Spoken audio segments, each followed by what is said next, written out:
ನಮಸ್ಕಾರ ಡಾಕ್ಟ್ರೆ. ನಿಮ್ಮ ಪರಿಚಯ ಡಾಕ್ಟ್ರೆ? ರಾಜಶೇಖರ್ ಅಂತ. ಜೀವ ಸಂಜೀವನ ನ್ಯಾಚುರಲ್ ಲೈಫ್ ಈ ಸಂಸ್ಥೆಯ ಸಂಸ್ಥಾಪಕರು, ಹಾಗೆ ಆಹಾರ ತಜ್ಞರು. ಜೀವ ಸಂಜೀವನ ನ್ಯಾಚುರಲ್ ಲೈಫ್ ಅಂದಾಗ ಇದು ನಮ್ಮ ಜೀವನ ಶೈಲಿಯನ್ನು ಕಲಿಸಿಕೊಡೋ ಒಂದು ಕೇಂದ್ರ. ಯಾವ ವರ್ಷ ಸ್ಥಾಪನೆ ಆಯಿತು ಇದು? ಹೇಗೆ ಬಂತು ಇದು? ಇದು 2018ರಲ್ಲಿ ಪ್ರಾರಂಭ ಆಗಿದ್ದು. ಆದರೂ ಸಹ ಕಳೆದ ಒಂದು 25 ವರ್ಷಗಳ ಹಿಂದಿನ ಶ್ರಮ ಇದರಲ್ಲಿ ಇದೆ. ಭಾಳ ಚಿಕ್ಕ ವಯಸ್ಸಿನಲ್ಲಿ ತುಂಬ ಅನಾರೋಗ್ಯ ಬಂತು. ಅದನ್ನು ಪರಿಹಾರ ಮಾಡಿಕೊಳ್ಳೋ ಒಂದು ದಾರಿಯಲ್ಲಿ ಪ್ರಕೃತಿ ಚಿಕಿತ್ಸೆಯಿಂದ ನನ್ನೆಲ್ಲ ಅನಾರೋಗ್ಯದ ಸಮಸ್ಯೆನೂ ಸರಿ ಹೋಯಿತು. ನಿಮ್ಮದು? ಹೌದೌದು. ಹೈ BP ಇತ್ತು, ಹಾರ್ಟ್ ಬ್ಲಾಕೇಜಸ್ ಇತ್ತು, ವೀಸಿಂಗ್ ಇತ್ತು. ಆ ಎಲ್ಲ ಸಮಸ್ಯೆಗಳು ನನಗೆ ಭಾಳ ಅರ್ಲಿ ಏಜಸ್ಸಲ್ಲೇ ಬಂದಿತ್ತು. ಹೇಗೆ ಗೊತ್ತಾಯಿತು ಡಾಕ್ಟ್ರೆ? ಹಾಗೆ ನೀವೆಲ್ಲ ಒಂದು ಕಡೆ ಹೇಳಿದ್ರು ಪುಸ್ತಕದ ಮುಖಾಂತರ ನನ್ನ. ಹೌದು. ಒಂದು ಪುಸ್ತಕ ಸಿಕ್ತು, ಸತ್ವಭರಿತ ಆಹಾರಗಳು ಅಂತ ಒಂದು ಪುಸ್ತಕ. ಆ ಪುಸ್ತಕ ತಮಿಳುನಾಡಿನಲ್ಲಿ ಒಂದು ಆಶ್ರಮದ ಕುರಿತಾಗಿ ಪುಸ್ತಕ ಅದು. ಆ ಪುಸ್ತಕದಲ್ಲಿ ಹೀಗೆ ಹೇಳಿದರು, ನಮ್ಮೆಲ್ಲ ಕಾಯಿಲೆಗಳನ್ನು ನಾವು ಆಹಾರದಲ್ಲೇ ಪರಿಹರಿಸ್ಕೋಬೋದು ಅಂತ ಹೇಳಿ ಅದರದ್ದೇ ಇನ್ಸ್ಪಿರೇಷನ್ ಆಗಿ ನಾನು ಯಾಕೆ ಪ್ರಯತ್ನ ಮಾಡಬಾರ್ದು ಅನ್ನೋ ಒಂದು ಪ್ರಯತ್ನದಲ್ಲಿ ಏಳು ಬೀಳು ಅದೆಲ್ಲ ಇದ್ದೇ ಇತ್ತದು. ಹೀಗಾಗಿ ಟ್ರಯಲ್ ಆ್ಯಂಡ್ ಎರರ್ ಮೆಥಡಲ್ಲಿ 1.5 ತಿಂಗಳ ಕಾಲ ಹಸಿ ತರಕಾರಿ ತಿಂದು. ಹಸಿ ತರಕಾರಿ? ಹೌದು. ಹಸಿ ತರಕಾರಿ ತಿಂದಾಗ ಆಲ್ಮೋಸ್ಟ್ ಸಮಸ್ಯೆಗಳೆಲ್ಲ ಸಾಲ್ವ್ ಆಯಿತು. 100% ಹೈ BP 200/120 ಇತ್ತು 25 ವರ್ಷಕ್ಕೆ. BP ವಾಸಿ ಆಯಿತು. ಸಿವಿಯರ್ ಹಾರ್ಟ್ ಬ್ಲಾಕೇಜಸ್ ಇತ್ತು. ಬೈಪಾಸ್ ಮಾಡಿಸ್ಕೊಳ್ಳೇಬೇಕಾದ ಕಂಡೀಷನ್ ಇತ್ತು. ಬಟ್ ಅದು ಯಾವುದೂ ಇಲ್ಲದೇ, ಯಾವ ಪ್ರೊಸೀಜರ್ ಇಲ್ಲದೇ 1.5 ತಿಂಗಳಲ್ಲೆಲ್ಲ ಕ್ಲಿಯರ್ ಆದಾಗ ನನಗನ್ನಿಸ್ತು ನಾನು ಒಂದು ಆಶ್ರಮ, ಆ ಥರ ಒಂದು ಆಶ್ರಮ ಮಾಡೋಣ ಅಂತ ಫಸ್ಟ್ ಬಿಗಿನಿಂಗಲ್ಲಿ ಅನಿಸಿದ್ದು. ಹೀಗಾಗಿ ಆ ಪ್ರಯತ್ನ 95 ಪ್ರಯತ್ನ ಇವತ್ತು ಜೀವ ಸಂಜೀವನ ಆಗಿ ರೂಪಾಂತರ ಆಯಿತು. ಅಂದರೆ ನಿಮ್ಮ ದೃಷ್ಟಿಯಲ್ಲಿ ನಮ್ಗೆ ಸಿಗುವಂಥ ಹಸಿ ತರಕಾರಿಗಳಲ್ಲೇ ಅದಕ್ಕೆ ಮದ್ದಿದೆ ಅಂತ ಹೇಳ್ತಾ ಇದ್ದೀನಿ. ಹಸಿ ತರಕಾರಿಗಳು ಅಂತ ಪ್ರಾರಂಭ ಮಾಡಿದೆ. ನನಗೂ ಏನು ಗೊತ್ತಿರಲಿಲ್ಲ ಬಿಗಿನಿಂಗಲ್ಲಿ. ಯಾಕೆಂತಂದರೆ ಒಂದು ಪುಸ್ತಕ ಓದಿ ಮಾಡಿಕೊಂಡಾಗ ರಾನೇ ಇರ್ತೀವಿ ನಾವು, ನಮಗೇನು ಹೆಚ್ಚಿಗೆ ವಿಶೇಷವಾಗಿ ಗೊತ್ತಿರಲ್ಲ. ಬಟ್ ಆನಂತರ ಜೀವನ ಎಲ್ಲ ಬರೀ ಹಸಿ ತರಕಾರಿ ತಿಂದೆ ಬದುಕೋಣ ಅಂತ ಅಂದ್ಕೊಂಡಿದ್ದೆ. ಬಟ್ ಆನಂತರ ಏನಾಯಿತು ಅಂತಂದರೆ ತುಂಬ ವೆಯ್ಟ್ ಲಾಸ್ ಆಯಿತು. ಸಮಸ್ಯೆನೋ ಸಾಲ್ವ್ ಆಯಿತು, ನನ್ನ ಬೇಸಿಕ್ ಪ್ರಾಬ್ಲಮ್ ಸಾಲ್ವ್ ಆಯಿತು. ಬಟ್ ವೆಯ್ಟ್ ಲಾಸ್ ಆಯಿತು. ಆ ವೆಯ್ಟ್ ಲಾಸ್ ಅಂತಂದರೆ 2 ತಿಂಗಳಲ್ಲಿ 30 kg ವೆಯ್ಟ್ ಲಾಸ್ ಆಯಿತು. ಅದನ್ನು ಸರಿ ಮಾಡ್ಕೊಳ್ಳೋಣ ಅಂತ ಮತ್ತೆ ನಾನು ಹಣ್ಣು ಕಾಯಿಗಳು ಸ್ವಾಮಿಗಳ ಆಶ್ರಮಕ್ಕೆ ಹೋದೆ. ನನ್ನಲ್ಲಿ ಅಲ್ಲಿ ಒಂದು 15 ದಿನ ತೆಂಗಿನಕಾಯಿ ಬಾಳೆಹಣ್ಣು ಅಂತ ಕೊಟ್ಟರು. ಅದರಲ್ಲಿ ವೆಯ್ಟ್ ಗೈನ್ ಆಗುತ್ತೆ ಅಂತ ಅಂದ್ಕೊಂಡಿದ್ದೆ. ಬಟ್ ಮತ್ತೆ ವೆಯ್ಟ್ ಲಾಸ್ ಆಗೋಕ್ಕೆ ಶುರುವಾಯಿತು. ಅಲ್ಲಿ ಸಜೆಸ್ಟ್ ಮಾಡಿದೆ, ಅಲ್ಲಿ ಒಬ್ಬರು ನೇಚರ್ ಕ್ಯೂ ಡಾಕ್ಟ್ರು ಬಂದಿದ್ದವರು ಸಜೆಸ್ಟ್ ಮಾಡಿದ್ರು. 2 ಹೊತ್ತು ಊಟ ಮಾಡಿ 1 ಹೊತ್ತು ಹಣ್ಣು ತೊಗೊಳ್ಳಿ, ಏನಾಗಲ್ಲ, ಮತ್ತು ನಿಮ್ಮ ವಾಸಿ ಆಗಿರೋ ಕಾಯಿಲೆ ಬರೋದಿಲ್ಲ ಅಂತ ಒಂದು ಸಜೆಷನ್ ಕೊಟ್ಟರು. ಆ ಸಜೆಷನ್ ಮೇಲೆ ಈಗ 2 ಹೊತ್ತು ಊಟ, 1 ಹೊತ್ತು ಹಣ್ಣು. ಒಟ್ಟಾರೆ ನಮ್ಮ ಆಹಾರದಲ್ಲಿ ಎಣ್ಣೆ ಮತ್ತು ಉಪ್ಪು ನಾವು ಕಡಿಮೆ ಮಾಡಿಕೊಂಡಾಗ ನೀವು ಊಟ ಮಾಡಿದ್ರು ಅಂದರೆ ಬೇಯಿಸಿರೋ ಆಹಾರ ತೊಗೊಂಡ್ರು ಏನಾಗಲ್ಲ. ಅಂದರೆ ಜೀವನ ಶೈಲಿಯಲ್ಲಿ ಉಪ್ಪು ಎಣ್ಣೆ ಅದು ಮುಖ್ಯ ಅಂತ ಹೇಳ್ತೀವಿ. ಉಪ್ಪು ಎಣ್ಣೆ ಭಾಳ ಕಡಿಮೆ ಇರಬೇಕು. ಯಾಕೆಂದರೆ ಮನುಷ್ಯನಿಗೆ ಬೇಕಾಗಿರೋ ಉಪ್ಪಿನ ಪ್ರಮಾಣ ಗರಿಷ್ಠ 5 ಗ್ರಾಮ್ ವಿಶ್ವ ಆರೋಗ್ಯ ಸಂಸ್ಥೆ ಪ್ರಕಾರ. ಬಟ್ ಸರಾಸರಿ ಸೇವನೆ ಆಗ್ತಾ ಇರೋದು 12ರಿಂದ 15 ಗ್ರಾಮು. ಹಾಗೆ ಅಡುಗೆ ಎಣ್ಣೆ ಬೇಕಾಗಿರೋದೇ 1-2 ಸಣ್ಣ ಚಮಚ ಅಷ್ಟೇ, ಟೀ ಚಮಚ ಬೇಕಾಗಿರೋದು. ತೊಗೊಳ್ತಾ ಇರೋದು ಸರಾಸರಿ ದಿನಕ್ಕೆ 50 ml ಹೆಚ್ಚಿಗೆ ಬಳಕೆ ಆಗ್ತಾ ಇರೋದು. ಈ ಅತಿಯಾದ ಅಡುಗೆ ಎಣ್ಣೆ, ಅತಿಯಾಗಿರೋ ಅಡುಗೆ ಉಪ್ಪು, ಇವುಗಳಿಂದ ನಮ್ಮ ಮೇಜರ್ ಸಮಸ್ಯೆಗಳು ಬರೋಕ್ಕೆ ಶುರುವಾಗುತ್ತೆ. ಜೊತೆಗೆ ಜೀವನ ಶೈಲಿಯಿಂದಾಗ ಬಿಸಿಲು, ಬೆಳಕು, ಕಾಲ್ನಡಿಗೆ, ಉಪವಾಸ, ನೀರು, ನಿದ್ದೆ ಇವೆಲ್ಲ ನಮ್ಮ ಆರೋಗ್ಯ ನಿರ್ಧರಿಸುತ್ತೆ. ಹಾಗೆ ನಮ್ಮ ಆಯಸ್ಸನ್ನು ನಿರ್ಧರಿಸುತ್ತೆ. ಹೀಗಾಗಿ ನಮ್ಮ ಆಹಾರ ಎಷ್ಟು ಇಂಪಾರ್ಟೆಂಟು, ನಮ್ಮ ಜೀವನ ಶೈಲಿ ಸಹ ಅಷ್ಟೇ ಮುಖ್ಯ. ಹೌದು. ಸೂರ್ಯನ ಬಗ್ಗೆ ನೀವು ಹೇಳ್ತಾ ಇದ್ದೀರಿ. ಅದೇ ಸೂರ್ಯ ಅಂದಾಗ ಸೂರ್ಯನೇ ಈ ಪ್ರಪಂಚದ ಜೀವಶಕ್ತಿ. ಸೂರ್ಯ ಇಲ್ಲ ಅಂತಂದರೆ ಮಳೆ ಇಲ್ಲ, ಮಳೆ ಇಲ್ಲ ಅಂತಂದರೆ ಹಸಿರಿಲ್ಲ ಅಂದರೆ ಆಹಾರ ಇಲ್ಲ, ಆಹಾರ ಇಲ್ಲ ಅಂದರೆ ನಮ್ಮ ಬದುಕೇ ಇಲ್ಲ. ಹೀಗಾಗಿ ಸೂರ್ಯನ ಬಿಸಿಲನ್ನು ತಗೊಂಡು ಹೇಗೆ ಮರಗಿಡಗಳು ಆಹಾರವನ್ನು ತಯಾರು ಮಾಡುತ್ತೆ, ಆ ಆಹಾರವನ್ನು ನಾವು ಜೀರ್ಣ ಮಾಡ್ಕೋಬೇಕು ಅಂತಂದರೆ ಮತ್ತೆ ನಮಗೆ ಸೂರ್ಯನ ಬಿಸಿಲು ಮತ್ತು ಬೆಳಕು ಬೇಕೇ ಬೇಕು. ಹೀಗಾಗಿ ನಮ್ಮ ಆಹಾರನೇ ಮೊದಲನೇದು ಸೂರ್ಯ ಇಲ್ಲ ಅಂತಂದರೆ ಸಹಜವಾಗಿ ನಮ್ಮ ರಕ್ತ ಪರಿಚಲನೆ ಕುಂಠಿತ ಆಗ್ತಾ ಹೋಗುತ್ತೆ. ಯಾಕೆಂದರೆ ಮನುಷ್ಯನ ದೇಹದಲ್ಲಿ ಸುಮಾರು 1,10,000 ಕಿಲೋಮೀಟರ್ ಉದ್ದದ ರಕ್ತನಾಳಗಳಿದೆ. ಅಷ್ಟು ಸೂಕ್ಷ್ಮ ರಕ್ತನಾಳಗಳಲ್ಲಿ ರಕ್ತ ನಿರಂತರವಾಗಿ ಸಂಚಾರ ಆಗಬೇಕು ಅಂತಂದರೆ ರಕ್ತ ಪರಿಚಲನೆಗೆ ಸೂರ್ಯನ ಬಿಸಿಲು ಬೇಕು. ಹಾಗೆಯೇ ರಕ್ತ ಪರಿಚಲನೆಯ ಮೂಲಕ ನಾವೇನು ಆಹಾರ ತೊಗೊತೀವಿ, ಆ ಆಹಾರದಿಂದ ಏನು ಪೌಷ್ಟಿಕಾಂಶಗಳು ಉತ್ಪತ್ತಿ ಆಗುತ್ತೆ, ಅದು ಗ್ಲೂಕೋಸ್ ಇರ್ಬೋದು, ವಿಟಮಿನ್ಗಳು, ಖನಿಜಾಂಶಗಳು, ಪ್ರೋಟೀನ್ಗಳು, ಕೊಬ್ಬಿನಾಂಶ ಮತ್ತು ನಾವು ಸೇವಿಸುವ ಆಮ್ಲಜನಕ, ಇದೆಲ್ಲ ಸಹಜವಾಗಿ ಜೀವಕೋಶಗಳಿಗೆ ಹೋಗಬೇಕು. ಎಷ್ಟು ಜೀವಕೋಶಗಳು? ಅಂದಾಗ ಕೋಟಿ ಕೋಟಿ ಕೋಟಿ ಜೀವಕೋಶಗಳು, ಆ ಜೀವಕೋಶಗಳಿಗೆ ನಾವು ಸೇವಿಸುವ ಆಹಾರಗಳು ರಕ್ತ ಪರಿಚಯದ ಮೂಲಕ ಅಬ್ಸಾರ್ಪ್ಷನ್ ಆಗಬೇಕು ಅಂತಂದ್ರೂ ಸಹಜವಾಗಿ ಸನ್ಲೈಟ್ ಅಂದರೆ ಸೂರ್ಯನ ಶಕ್ತಿ ಇಲ್ಲ ಅಂತಂದರೆ, ಸೂರ್ಯನ ಬಿಸಿಲಿಲ್ಲ ಅಂತಂದರೆ ನಮಗೆ ಜೀವನ ಇಲ್ಲ.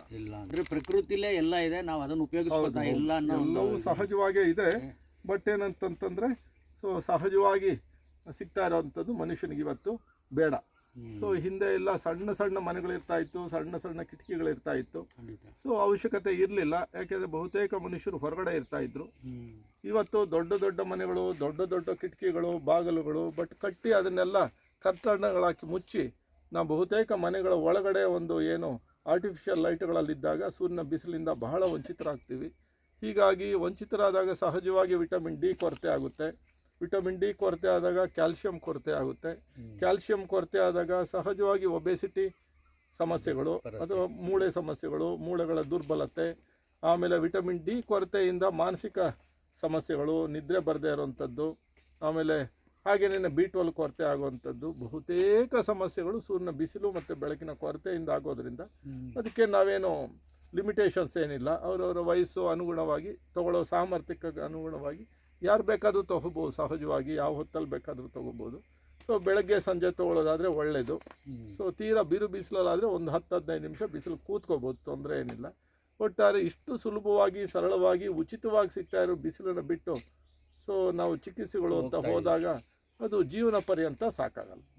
ಇಲ್ಲಿಗೆ ಬರಬೇಕು ಅಂದರೆ ಯಾವ ರೀತಿ ತೊಂದರೆಗಳಿದ್ರು ನಿಮಗೆ ಇಲ್ಲಿ ಬಂದರೆ ನೀವು ಅದನ್ನು ಐಡೆಂಟಿಫೈ ಮಾಡಿ ಮಾಡ್ತೀರಾ? ಬಹುತೇಕ ಬರ್ತಾ ಇರೋವಂಥದ್ದೇ ಒಬೆಸಿಟಿ, ಆಮೇಲೆ ಡಯಾಬಿಟೀಸು, ಹಾಗೆಯೇ high blood pressure, heart blockages, gastric, fatty liver, cholesterol ಸಮಸ್ಯೆಗಳು, ಬಹುತೇಕ ಜನಗಳು ಅನುಭವಿಸ್ತಾ ಇರೋದು ಇದೇ ಸಮಸ್ಯೆಗಳನ್ನೇ. ಸೊ ಇವೆಲ್ಲ ಜೀವನ ಶೈಲಿ ಸಮಸ್ಯೆಗಳನ್ನೇ. ಸೊ ಜೀವನ ಶೈಲಿ ಸಮಸ್ಯೆಗಳು ಅಂತಂತಂದರೆ ಅದು ಕಡಿಮೆ ನೀರಿಂದ ಇರ್ಬೋದು, ಕಡಿಮೆ ನಿದ್ದೆಯಿಂದ ಇರ್ಬೋದು, ಅಥವಾ ಸೂರ್ಯನ ಬಿಸಿಲಿಗೆ ಹೋಗದೇ ಇರೋವಂಥದ್ದು, ವಿಶೇಷವಾಗಿ ಕಾಲ್ನಡಿಗೆ ಮಾಡದೇ ಇರೋವಂಥದ್ದು. ಜೊತೆಗೆ ನಮ್ಮ ಆಹಾರದಲ್ಲಿ ಎಣ್ಣೆ ಮತ್ತು ಉಪ್ಪು ಹೆಚ್ಚು ಪ್ರಮಾಣದಲ್ಲಿ ತೊಗೊಳ್ತಾ ಇರೋದು, ಎಲ್ಲದಕ್ಕಿಂತ ಮುಖ್ಯವಾಗಿ ನಮಗೆ ಕಾಯಿಲೆಗಳು ಬರದೇ ಇರೋ ಥರ ತಡೆಯೋ, ಕಾಯಿಲೆಗಳು ಬಂದಿದ್ರೆ ವಾಸಿ ಮಾಡೋ ಈ ಹಣ್ಣು, ತರಕಾರಿ ಮತ್ತು ಸೊಪ್ಪುಗಳು ಅಂದರೆ ಜೀವರಕ್ಷಕ ಆಹಾರಗಳು ಅಂತಾರೆ. ಈ ಜೀವರಕ್ಷಕ ಆಹಾರಗಳ ಕೊರತೆಯಿಂದ ಬರ್ತಾ ಇರೋವಂಥದ್ದು. ನಿಮ್ಮ ಈ ಪ್ರದೇಶದಲ್ಲಿ ನಾನಾ ರೀತಿಯ ಮರಗಳು ಎಲ್ಲ ಇದೆಯಲ್ಲ ಡಾಕ್ಟ್ರೆ, ಅದು ಬಂದು ವೈಜ್ಞಾನಿಕವಾಗಿ ಆಗಲಿ ಅಥವಾ ನಮಗೆ ಒಂದು ಮೆಡಿಸನ್ ರೂಪದಲ್ಲಿ ಅಂತ ಹೇಳಿದ್ರೆ ಇಲ್ಲೇ ಆ ಮರಗಳದ್ದು ಎಲ್ಲ ಅವಕಾಶಗಳು ಸಿಗತ್ತಲ್ವ? ಇದು ನಿಮ್ಮ ಕಲ್ಪನೆನಾ ಅಥವಾ ಹೇಗೆ, ಏನು? ಇದು ನಾನು 95ನೇ ಇಸ್ವಿನಲ್ಲಿ ಎಂತ ಪ್ರಾರಂಭ ಅಂತ ಹೇಳಿದ್ನಲ್ಲ, ಹೀಗಾಗಿ ಭಾಳ ನಿಧಾನವಾಗಿ ಬೆಳೀತಾ ಬಂತು. ಸೊ ನಿಧಾನಕ್ಕೆ ಒಂದೊಂದೇ ಎಲ್ಲ ಹೊಂದಾಣಿಕೆ ಆಗಿ ಸೊ ನಿಧಾನ ಆದಷ್ಟು ಅದು ಒಳ್ಳೆ ಕಾನ್ಸೆಪ್ಟ್ ಡೆವಲಪ್ ಆಯಿತು. ಸೊ ಹೀಗಾಗಿ ಇದು ಜೀವ ಸಂಜೀವನ ಅಂತಂದಾಗ ಇದೊಂದು ಬಯೋಡೈವರ್ಸಿಟಿ, ಅಂದರೆ ಇಲ್ಲಿ ರಾಸಾಯನಿಕಗಳಿಲ್ಲ, ಕೆಮಿಕಲ್ಸ್ ಯೂಸ್ ಮಾಡ್ತಾ ಇಲ್ಲ, ನೈಸರ್ಗಿಕವಾಗಿ ಬೆಳೆಸ್ತಾ ಇರುವಂಥದ್ದು, ದನಕರುಗಳು ಸಹ ಮೇಯಿಸ್ತಾ ಇಲ್ಲ, ಅಂದರೆ ನ್ಯಾಚುರಲ್ ಫಾರೆಸ್ಟ್ರಿ ಅಂತ ಮಾಡ್ತಾ ಇದ್ದೀವಿ. ಸೊ ಈ ಫಾರೆಸ್ಟ್ರಿಯಲ್ಲಿ ಮನುಷ್ಯನಿಗೆ ಮಾತ್ರ ಉಳ್ಕೊಳ್ಳೋದಕ್ಕೆ ಅವಕಾಶ ಇಲ್ಲ. ಅಂದರೆ ಮನುಷ್ಯ ಈ ಭೂಮಿ ಮೇಲೆ ತೀರಾ ಇತ್ತೀಚೆಗೆ ಬೆಳೆದು ಬಂದ ಜೀವಿ. ಸೊ ಪಶು, ಪ್ರಾಣಿ, ಪಕ್ಷಿಗಳು ಎಲ್ಲವೂ ಇರಲೇಬೇಕು, ಹೊಂದಾಣಿಕೆ ಮಾಡಿಕೊಂಡ್ರೆ ನಾವು ಬದುಕಾಗೋದು. ಹೀಗಾಗಿ ಇದೊಂಥರ ಬಯೋಡೈವರ್ಸಿಟೀಸ್ ಅಂತಂದಾಗ ಇಲ್ಲಿ ಭಾಳಷ್ಟು ಪಕ್ಷಿ ಪ್ರಭೇದಗಳು ಬರ್ತಾ ಇದೆ. ಸೊ ಒಂಥರ ಬರ್ಡ್ ಸ್ಯಾಂಕ್ಚುರಿ ರೀತಿಯೇ ಆಗಿದೆ ಇದು. ಸೊ ಕೆಮಿಕಲ್ಸ್ ಇಲ್ಲದೆ ಇರೋದ್ರಿಂದ ಒಳ್ಳೆ ಅವುಗಳಿಗೆ ಆಹಾರನೂ ಇದೆ ಇಲ್ಲಿ. ಸೊ ಅದಕ್ಕೆ ನಾವು ಕೆಲವು ಹಣ್ಣಿನ ಗಿಡಗಳು ಸೊ ಬೆಳೆಸಿದ್ದೀವಿ. ಸೊ ಬರ್ತಾ ಇದೆ. ಗೊತ್ತಾದಂಗೆ ಬಂದವ್ರ ಬಗ್ಗೆ ಈ ಥರ ಬಂದರು, ಅವ್ರಿಗೆ ಆರೋಗ್ಯವಾಗಿ ಹಿಂಗೆ ಹೋದ್ರು ಅನ್ನೋದಕ್ಕೆ ಯಾವ್ದಾದ್ರು ಒಂದೆರಡು ಉದಾಹರಣೆ? ಸೊ ಕೋಲಾರದಿಂದನೇ ಒಬ್ಬರು ಬಂದರು, 135 kg ಇದ್ದರು. ಸೊ ಅವ್ರು ಬಂದಾಗ ನಡೆಯೋದಕ್ಕೂ ಭಾಳ ಕಷ್ಟ ಇತ್ತು. ಸೊ ಆಲ್ಮೋಸ್ಟ್ ಇಲ್ಲಿ ಒಂದು 2-3 ಸರಿ ಬಂದರು. ಸೊ ಪ್ರತಿ ಸರಿ ಬಂದಾಗ್ಲೂ ಒಂದು 5-5 kg ಕಡಿಮೆ ಆದರು. ಸೊ ಇಲ್ಲಿ ಇನ್ನೊಂದು ವಿಶೇಷ ಏನಂತಂದರೆ ಮನೆಗಳಲ್ಲಿ ನೀವು ಸುಲಭವಾಗಿ ಮಾಡ್ಕೊಳ್ಳೋವಂಥ ವಿಧಾನಗಳು, ಅಂದರೆ ಇದು ಆಹಾರ ಮತ್ತು ಜೀವನ ಶೈಲಿ ಆಗಿರೋದ್ರಿಂದ ಇದು ಪ್ರತಿಯೊಬ್ಬರು ತಿಳ್ಕೊಬೋದು, ಕಲ್ಕೋಬೋದು. ಅದನ್ನು ಕಲಿಸ್ತೀವಿ, ನಮ್ಮ ಉದ್ದೇಶನೂ ಅದೇ. ಹೀಗಾಗಿ ಮನೆಯಲ್ಲೂ ಸಹ ಅದನ್ನು ಮುಂದುವರ್ಸೋದಕ್ಕೆ ಅವ್ರಿಗೆ ಸಾಧ್ಯ ಆಯಿತು. ಒಂದೇ ಒಂದು ವರ್ಷದಲ್ಲಿ 135 kgನಿಂದ 92 kgಗೆ ಬಂದರು. ಸೊ ಮೀನ್ ವೈಲ್ ಅವರ HbA1c 9.5 5.5 ಬಂತು. ಕಂಪ್ಲೀಟ್ ಡಯಾಬಿಟೀಸ್ ವಾಸಿ ಆಯಿತು, BP ವಾಸಿ ಆಯಿತು. ಮತ್ತೆ ನೆಕ್ಸ್ಟ್ 1 ಇಯರಲ್ಲಿ ಮತ್ತೆ ಅವ್ರು ಇನ್ನೂ 10 kg ಕಡಿಮೆ ಆದರು, 82 kg ಆದರು. ಆಲ್ಮೋಸ್ಟ್ 5 ವರ್ಷ ಆಯಿತು. ಈಗಲೂ ಆಗಾಗ ಬರ್ತಾರೆ, ಅವರು ಬಂದು ಹೋಗ್ತಾ ಇರ್ತಾರೆ. ಬಟ್ ಏನಂತಂದರೆ ಈಗಲೂ ಅವರು ಡಯಾಬಿಟಿಕ್, ನಾನ್ ಡಯಾಬಿಟಿಕ್ ಕಂಪ್ಲೀಟಾಗಿ ಕ್ಯೂರ್ ಆಯಿತು ಅವ್ರಿಗೆ. ಈಗಲೂ ಮೇಂಟೈನ್ ಮಾಡ್ಕೊಂಡಿದ್ದಾರೆ. ಅಂದರೆ ಒಂದು ಸಲ ಇಲ್ಲಿ ಭೇಟಿ ಮಾಡಿ ಒಂದು ಪರಿಹಾರ ಸಿಕ್ಕಿದ ಮೇಲೆ ನಮ್ಮ ಜೀವನ ಶೈಲಿನ ನೀವು ಹೇಳಿರೋ ಥರ ನಾವು ಕಂಟಿನ್ಯೂ ಮಾಡಬೇಕು. ಬಟ್ ಪೇಟೆಗಳು ಅದು ಇದರಲ್ಲಿ ಕಾಸ್ಮೋಪಾಲಿಟನ್ ಇದರಲ್ಲೆಲ್ಲ ಕೆಲವು ಟೈಮಲ್ಲಿ ಆಗುತ್ತೆ, ಕೆಲವು ಟೈಮಲ್ಲಿ ಆಗೋದಿಲ್ಲ. ಸೊ ಅದರಿಂದ ಮತ್ತೇನಾದ್ರು ಮತ್ತೆ ಅದೇ ರೋಗಕ್ಕೆ ವಾಪಸ್ ಅಂದರೆ ನಮ್ಮ ಆಹಾರ ಅಂತಂದರೆ ಬರೀ ತಟ್ಟೆಯಿಂದ ಸಿಗೋದು ಅಷ್ಟೇ ಅಲ್ಲ. ಸೊ ಗಾಳಿ ನಮ್ಮ ಆಹಾರನೇ, ಸೊ ಬಿಸಿಲು ನಮ್ಮ ಎರಡನೇ ಆಹಾರ, ನೀರು ನಮ್ಮ ಇನ್ನೊಂದು ಆಹಾರ, ಉಪವಾಸ ಆಹಾರನೇ. ಅವಾಗ ನಾವು ತಿನ್ನೋ ಆಹಾರ ಅಂತಂದರೆ 20% ಅಷ್ಟೇ. ಸೊ ನಾವು ಎಲ್ಲೇ ಇರಲಿ, ಯಾವುದೇ ಊರಲ್ಲಿರಲಿ, ಉಪವಾಸ ಮಾಡೋಕ್ಕೆ ನಮಗೇನು ಸಮಸ್ಯೆ ಇಲ್ಲ, ಬಿಸಿಲು ತೊಗೊಳಕ್ಕೆ ಸಮಸ್ಯೆ ಇಲ್ಲ, ಗಾಳಿಗೆ ಸಮಸ್ಯೆ ಇಲ್ಲ, ಕಾಲ್ನಡಿಗೆಗೆ ಸಮಸ್ಯೆ ಇಲ್ಲ, ನೀರಿಗೆ ಸಮಸ್ಯೆ ಇಲ್ಲ. ಆಹಾರದಲ್ಲಿ ಅಂತಂದಾಗ ಅಲ್ಲಿ ಹಣ್ಣುಗಳು ಇರಬೇಕು, ತರಕಾರಿಗಳು ಇರಬೇಕು, ನೀವು ಅಕ್ಕಿ, ಗೋಧಿ, ರಾಗಿ, ಜೋಳ, ಸಹಜವಾದ ಧಾನ್ಯಗಳು ಎಲ್ಲ ಇರಲಿ. ಸೊ ಅಲ್ಲಿ ಬೇಳೆಗಳು, ಕಾಳುಗಳು ಇರಲಿ. ಬಟ್ ಏನಾಗಿದೆ ಅಂದರೆ ತೀರಾ ಇಂಬ್ಯಾಲೆನ್ಸ್ ಆಗಿದೆ. ಇಂಬ್ಯಾಲೆನ್ಸ್ ನಾವು ಇಲ್ಲಿ ಬದಲಾವಣೆ ಮಾಡ್ತೀವಿ. ಹೀಗಾಗಿ ಇದು ಚಿಕಿತ್ಸೆ ಅನ್ಸಲ್ಲ, ಇದು ಮಾಡೋಕ್ಕಾಗಲ್ಲ ಅಂತಲೂ ಅನ್ಸಲ್ಲ. ತೀರಾ ಆಕಸ್ಮಿಕ ಸಂದರ್ಭಗಳಲ್ಲಿ ಹಬ್ಬ ಹರಿದಿನಗಳು, ಮದುವೆ, ಫಂಕ್ಷನ್ಸು, ಟೂರು, ಟ್ರಿಪ್ಪು ಆ ಥರ ಟೈಮಲ್ಲಿ ಎಷ್ಟಾದರೆ ಅಷ್ಟು ಮಾಡಿ. ಸೊ ನೀವು ಮನೆಗಳಲ್ಲಿ ಬಂದಾಗ ಸಹಜವಾಗಿ ತಿಂಗಳಲ್ಲಿ ಒಂದು 25 ಡೇಸು ಈ ಬದಲಾವಣೆಗಳನ್ನು ಮಾಡಿಕೊಡಿ. ಇದು ಚಿಕಿತ್ಸೆ ಅಲ್ಲದೆ ಇರೋದ್ರಿಂದ ನಾವು ತಗೊಳ್ಳೋ ಎಲ್ಲ ಆಹಾರಗಳು ಅಲ್ಲಿರೋದ್ರಿಂದ ಏನಂತಂದರೆ ಅಲ್ಲಿ ಉಪ್ಪು ಎಣ್ಣೆ ಸ್ವಲ್ಪ ಕಡಿಮೆ ಮಾಡಿಕೊಡಿ. ಇಲ್ಲಿ ಶಿಬಿರ ಅಂತ ಏನಾದರೂ ಅಂದರೆ ವಾರಕ್ಕೆ 3 ದಿನಕ್ಕೆ 2 ದಿನಕ್ಕೆ ಅದು ಯಾವ ಥರ? ಶಿಬಿರ ಅಂತಿಲ್ಲ. ಹಿಂದೆ ಮೊದಲು ಬಿಗಿನಿಂಗಲ್ಲಿ ಶಿಬಿರಗಳು ಅಂತ ಮಾಡ್ತಾ ಇದ್ವಿ. ಬಿಗಿನಿಂಗಲ್ಲಿ 6 ವರ್ಷಗಳ ಹಿಂದೆ ಇಲ್ಲಿ ಸೆಕೆಂಡ್ ಸಾಟರ್ಡೇಸ್, ಸಂಡೇ ಮತ್ತು ಫೋರ್ತ್ ಸಾಟರ್ಡೆಯಿಂದ ಶಿಬಿರಗಳು ಮಾಡ್ತಾ ಇದ್ವಿ. ಈಗ ಇದು full time nature cure centre ಅಂತಲೇ ಇದು ನಾವು ರಿಜಿಸ್ಟ್ರೇಷನ್ ಆಗಿದೆ. ಹೀಗಾಗಿ ಇಲ್ಲಿ ಅವೈಲೇಬಿಲಿಟಿ ನೋಡಿಕೊಂಡು, ಇಲ್ಲಿ ಖಾಲಿ ಇರೋದನ್ನು ನೋಡಿಕೊಂಡು ಕೇಳಿಕೊಂಡು ಎನಿ ಡೇ ಬಂದು ಜಾಯಿನ್ ಆಗ್ಬೋದು. 7 ಡೇಸು, 10 ಡೇಸು, 15 ಡೇಸು. ಸೊ ನಿಮ್ಮ ಅನುಕೂಲಗಳಿಗೆ ತಕ್ಕಂತೆ ಬಂದು ಇರ್ಬೋದು. ಧನ್ಯವಾದಗಳು ಸರ್.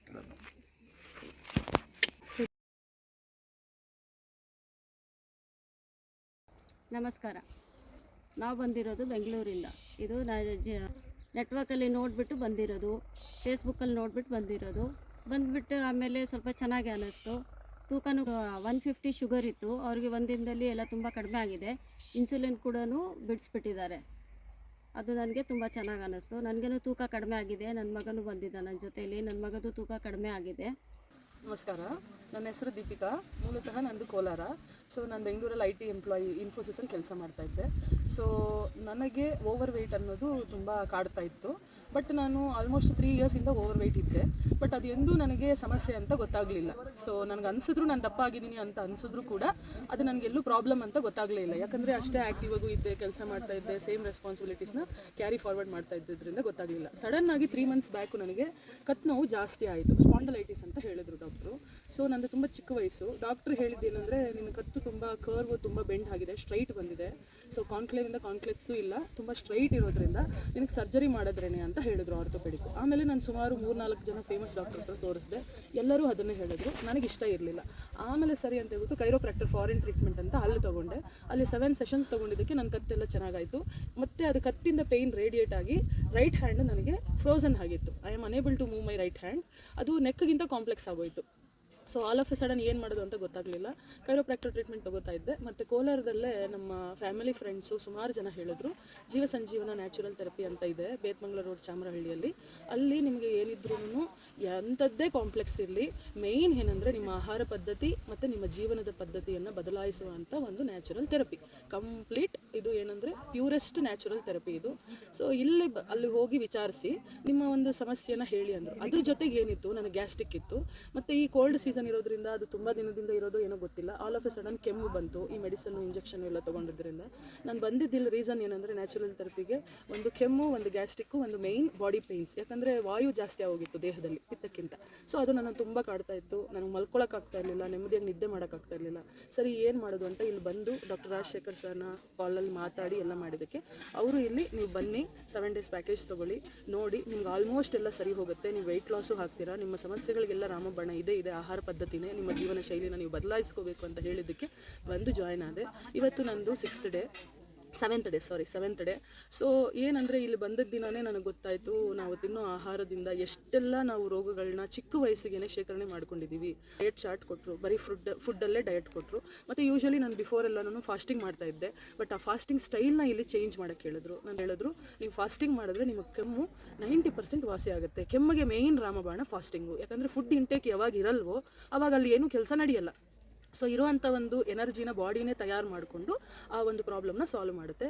ಮತ್ತು ಫಾಸ್ಟಿಂಗ್ ಮಾಡೋದ್ರಿಂದ ಗ್ಯಾಸ್ಟ್ರಿಕ್ ಕಂಪ್ಲೀಟಾಗಿ ಹೊರಟೋಯ್ತು. ನನಗೆ ಇವಾಗ ಗ್ಯಾಸ್ಟ್ರಿಕ್ಕೇ ಇಲ್ಲ. ತಿನ್ನೋಕ್ಕೆ ಮುಂಚೆ ಒಂದು 10 ತೇಪುಗಳು ಬರ್ತಾಯಿತ್ತು, ತಿಂದಾದ್ಮೇಲೂ ತೇಪೆ. ಯಾವಾಗೂ ಅಷ್ಟೇ ಒಳ್ಳೆ ಏಜ್ ಆಗಿರೋರ ಥರ ನನ್ನ ತೇಪು ಬರ್ತಾನೆ ಇರ್ತಿತ್ತು, ಹುಳಿಯಾಗಿ ಬರ್ತಿತ್ತು. ಅದೆಲ್ಲ ನನಗೆ ಅಸಹ್ಯ ಅನಿಸ್ತಾ ಇತ್ತು, ನನಗೆ ಯಾಕಪ್ಪ ಈ ಏಜ್ಗೆ ಹಿಂಗಾಗಿದೆ ಅಂತ. ಸೊ ಆಮೇಲೆ ಬರೀ ಫುಡ್ ಇನ್ ದ ಸೆನ್ಸ್ ನಮಗೆ ಬೆಳಗ್ಗೆ ಏನಿದೆ ಲೈಕ್ ನಮಗೆ ಕೊಡ್ತಾ ಇದ್ದಿದ್ದು ಪ್ರತಿಯೊಂದೂ ಅಷ್ಟೇ. ರೈಸ್ ಇಲ್ಲಿ ಯಾವುದು ಯೂಸ್ ಮಾಡ್ತಾ ಇಲ್ಲ. ನಾರ್ಮಲ್ ರೈಸ್ ನಾವು ಏನು ಯೂಸ್ ಮಾಡ್ತಿದ್ವಿ ಅದನ್ನು ಯೂಸ್ ಮಾಡಲ್ಲ. ಇಲ್ಲಿ ಮೇಯ್ನ್ ಫೋಕಸ್ ಏನಂದರೆ ಅವಲಕ್ಕಿಯಲ್ಲಿ 100 ಗ್ರಾಮ್ ಅವಲಕ್ಕಿಯಲ್ಲಿ 100 ಗ್ರಾಮ್ಗಿಂತ ಜಾಸ್ತಿನೇ ಪ್ರೋಟೀನ್ಸ್ ಇರುತ್ತೆ, ಕಾರ್ಬೋಹೈಡ್ರೇಟ್ಸ್ ಇರುತ್ತೆ ಅಂತ. ಅದೇ ಬೆಸ್ಟ್ ಅಂತ ಹೇಳಿದ್ರು ಸರು. ಸೊ ಅವಲಕ್ಕಿಯಿಂದನೇ ಪ್ರತಿಯೊಂದು ಐಟಮ್ನು ತಯಾರು ಮಾಡೋದು ಹೇಳಿದ್ರು. ಸಲಾಡು ಕೆಮ್ಮಿರೋರಿಗೆ ನಾರ್ಮಲ್ ಆಗಿ ಸೌತೆಕಾಯಿ ಇದೆಲ್ಲ ಅಡ್ಜಸ್ಟ್ ಆಗಲ್ಲ, ಕ್ಯಾರೆಟೇ ಉತ್ತಮ. ಕ್ಯಾರೆಟು, ಸ್ವಲ್ಪ ಟೊಮ್ಯಾಟೊ, ಸ್ವಲ್ಪ ಈರುಳ್ಳಿ ಹಾಕಿ ಅದೊಂದು ಸಲಾಡ್ ಕೊಡ್ತಿದ್ರು. 3 ಡೇಸ್ ನಾನು ಉಪವಾಸ ಮಾಡಿದೆ, ಬೆಳಗ್ಗೆ ಮತ್ತು ಮಧ್ಯಾಹ್ನ. ರಾತ್ರಿ ಲೈಟಾಗಿ ಒಂದು ರಾಗಿ ರೊಟ್ಟಿ, ಒಂದು ಚಟ್ನಿ, ಇಲ್ಲಾಂದರೆ ಸಲಾಡು, ಕ್ಯಾರೆಟ್ ಸಲಾಡು ಈ ಥರದ್ದು ತಿನ್ಕೊಂಡೆ ಬ್ಯಾಲೆನ್ಸ್ ಮಾಡಿದೆ. ನಾನು ವೆಯ್ಟು ಅಷ್ಟೇ 4.5 kg ರೆಡ್ಯೂಸ್ ಆಗಿದ್ದೀನಿ 7 ಡೇಸಲ್ಲಿ. ಪ್ಲಸ್ ಏನಂದರೆ ಮೇಯ್ನು ನನಗಿಲ್ಲಿ ಬಂದದ್ದು ದಿನ 2 ಹೊತ್ತು ತಿಂದಿದ್ದಷ್ಟೇ. ಆಮೇಲೆ ನನಗೆ ನೆಕ್ ಪೇಯ್ನ್ ಅನ್ನೋದೇ ಬರಲಿಲ್ಲ. ನನ್ನ ದೇಹಕ್ಕೆ ಕೆಲವೊಂದು ಐಟಮ್ಸ್ ಯಾವ್ದು ಅಡ್ಜಸ್ಟ್ ಆಗಲ್ಲ, ಅದು ನನಗೆ ಇಲ್ಲೇ ಗೊತ್ತಾಗೋಯಿತು. ಪ್ರಾಕ್ಟಿಕಲಾಗಿ ನನಗೆ ಗೊತ್ತಾಯಿತು ಇವ್ರು ಹೇಳೋದ್ರಿಂದ. ಸೊ ಇದು ಒಂಥರ ನಮ್ಮ ಜೀವನನ ಇನ್ನೂ ನಾವು ಒಂದು 50 ವರ್ಷ ಬದುಕ್ತೀವಿ ಅಂತ ಹೋಪ್ ಇಟ್ಕೊಂಡಿದ್ರೆ 100 ವರ್ಷ ನಾವು ಬದುಕ್ಬೋದು. ನಮ್ಮ ಆಹಾರ ಪದ್ಧತಿಯನ್ನು ಚೇಂಜ್ ಮಾಡಿಕೊಂಡು, ನಮ್ಮ ಜೀವನ ಶೈಲಿಯನ್ನು ಚೇಂಜ್ ಮಾಡಿಕೊಂಡ್ರೆ. ಮತ್ತು ಆಹಾರದಲ್ಲಿ ಮೇಯ್ನ್ ಏನಂದರೆ ನಾವು ಉಪ್ಪು ಜಾಸ್ತಿ ಬಳಸ್ತೀವಿ. ಈಗಿನ ಕಾಲದ ಮಕ್ಕಳು ಜಂಕ್ ಫುಡ್ಸ್ ತಿಂತೀವಿ, ಔಟ್ಸೈಡ್ ತಿಂತೀವಿ, ನಾವು ಕೇರ್ ಮಾಡಲ್ಲ. ಉಪ್ಪು ಮತ್ತು ಓವರ್ ಕನ್ಸಂಪ್ಷನ್ ಆಫ್ ಆಯಿಲ್, ಇವೆರಡರಿಂದನೇ ಚಿಕ್ಕ ವಯಸ್ಸಿಗೆ ಹಾರ್ಟ್ ಅಟ್ಯಾಕ್ ಆಗಿರ್ಬೋದು, ಹೈ BP ಆಗಿರ್ಬೋದು, ಲೋ BP ಆಗಿರ್ಬೋದು, ಬ್ರೈನ್ ಸ್ಟ್ರೋಕ್ ಆಗಿರ್ಬೋದು. ಇವೆಲ್ಲ ಚಿಕ್ಕ ಏಜ್ಗೆ ಯಾಕೆ ಬರ್ತಾ ಇದೆ ಅಂದರೆ ನಮಗೆ ಗೊತ್ತಿಲ್ದಿರೇ, ನಮ್ಮ ಅರಿವಿಲ್ದಿರೇ ನಾವು ಕಂಟಿನ್ಯೂಸ್ ಫೀಡಿಂಗ್ ನಾವು ಮಾಡ್ತಾ ಇದ್ದೀವಿ ನಮ್ಮ ದೇಹಕ್ಕೆ. ಇದು ಮೇಯ್ನ್ ಒಂದು. ಮತ್ತು ಲೋ ಕನ್ಸಂಪ್ಷನ್ ಆಫ್ ಆಯಿಲು, ಮತ್ತು ಉಪ್ಪು ಮತ್ತು ಸಕ್ಕರೆ, ಇವು 3 ಕಡಿಮೆ ಮಾಡೋದ್ರಿಂದ ನಮ್ಮ ಜೀವನ ಶೈಲಿ ತುಂಬ ಚೆನ್ನಾಗಿರುತ್ತೆ. ಈ ಒಂದು ಮಾಹಿತಿನ ನಾನು ನಿಮ್ಮ ಹತ್ರ ಹಂಚ್ಕೋತಾ ಇದ್ದೀನಿ ಅಂದರೆ ಇದ್ರ ಹಿಂದ್ಗಡೆ ಬೇರೆ ಯಾವುದೇ ಥರದ ಉದ್ದೇಶ ಇಲ್ಲ. ಕಮರ್ಷಿಯಲ್ ಪರ್ಪಸ್ ಆಗಿರ್ಬೋದು, ಇದನ್ನು ಪ್ರಮೋಷನ್ ಮಾಡೋದಂತೂ ಖಂಡಿತನೂ ಇಲ್ಲ. ಯಾಕಂದರೆ ನನ್ನಂಥ ಏಜಿನ ಮಕ್ಕಳು, ನನ್ನಂಗೆ ವರ್ಕ್ ಮಾಡೋ IT ಎಂಪ್ಲಾಯೀಸು, ಅದು ಟೀನೇಜಸ್ಸು, ಯಾರು ನನ್ನಂಥ ಸಮಸ್ಯೆಗಳನ್ನ ಅನುಭವಿಸ್ತಾ ಇದ್ದೀರಾ ಚಿಕ್ಕ ಏಜಿಗೆ, ಅವರು ಬಂದು ಇಲ್ಲಿ ನೀವು ಕಂಪ್ಲೀಟ್ 7 ಡೇಸ್ ಇದ್ದು ನಿಮ್ಮ ಇಷ್ಟ, ಅದು ನೀವು ಎಷ್ಟಾದರೂ ಲೈಕ್ ಎಷ್ಟು ದಿನ ಆದರೂ ನೀವು ತೊಗೋಬೋದು based on your problem. So ನೀವು ಬಂದು ಇಲ್ಲಿ ವಿಚಾರಿಸಿ ನಿಮ್ಮ ಆರೋಗ್ಯ ಸಮಸ್ಯೆನ ಅತಿ ಚಿಕ್ಕ ಟೈಮಲ್ಲೇ ನೀವು ಸರಿ ಮಾಡಿಕೊಂಡ್ರೆ ಲೈಫ್ ಲಾಂಗ್ ನಾವು ನಮ್ಮ ಜೊತೆ ಬದುಕಿನವ್ರಿಗೂ, ನಮ್ಮ ಜೊತೆ ಏನೇ ಸಮಸ್ಯೆ ಇರಲಿ ಬನ್ನಿ ಇಲ್ಲಿ ವಿಚಾರಿಸಿ ನಿಮ್ಮ ಸಮಸ್ಯೆಯನ್ನು ಪಾರು ಮಾಡಿಕೊಳ್ಳಿ. ಕ್ಷೇತ್ರ ನಮ್ಮ ಕೋಲಾರ ಜಿಲ್ಲೆಯಲ್ಲಿ ಬೇತಮಂಗಲ ತಾಲೂಕದು. ಕೋಲಾರ ಜಿಲ್ಲೆ, ಕೋಲಾರ ತಾಲೂಕೆ, ಬೇತಮಂಗಲ ಅನ್ನೋ ಊರು. ಆ ರಸ್ತೆಯಲ್ಲಿ ಚಾಮರಹಳ್ಳಿ ಅಂತ ಇದೆ. ಸೊ ಅಲ್ಲಿ ನಂಬರು ಡೀಟೇಲ್ಸ್ ಎಲ್ಲ ಕೊಟ್ಟಿರ್ತೀವಿ. ನೀವು ಅಲ್ಲಿ ಬಂದು ನೀವು ಕಾಂಟ್ಯಾಕ್ಟ್ ಮಾಡಿ. ಡಾಕ್ಟರ್ ರಾಜಶೇಖರ್ ಅಂತ ಇಲ್ಲಿ ಮೇಯ್ನ್, ಅವರು ತುಂಬ ಸಫರ್ ಮಾಡಿ ಅವರಷ್ಟಕ್ಕೆ ಅವರೇ ಅವರ ಜೀವನವನ್ನು ಬದಲಾಯಿಸಿಕೊಂಡು ಒಂದು 100 ಜನ, 1000 ಜನ ಜೀವನನ ಸಮೃದ್ಧಿ ಮಾಡಬೇಕು, ಬೆಳಗಿಸಬೇಕು ಅನ್ನೋ ಒಂದು ಇಂಟೆನ್ಷನಿಂದ ಸರ್ ಮಾಡ್ತಾ ಇರೋದು. ಸೊ ಅವರ ಡೀಟೇಲ್ಸ್ ಕೊಟ್ಟಿರ್ತೀವಿ, ನೀವು ಅದನ್ನು ಕಾಂಟ್ಯಾಕ್ಟ್ ಮಾಡಿ. Thank you.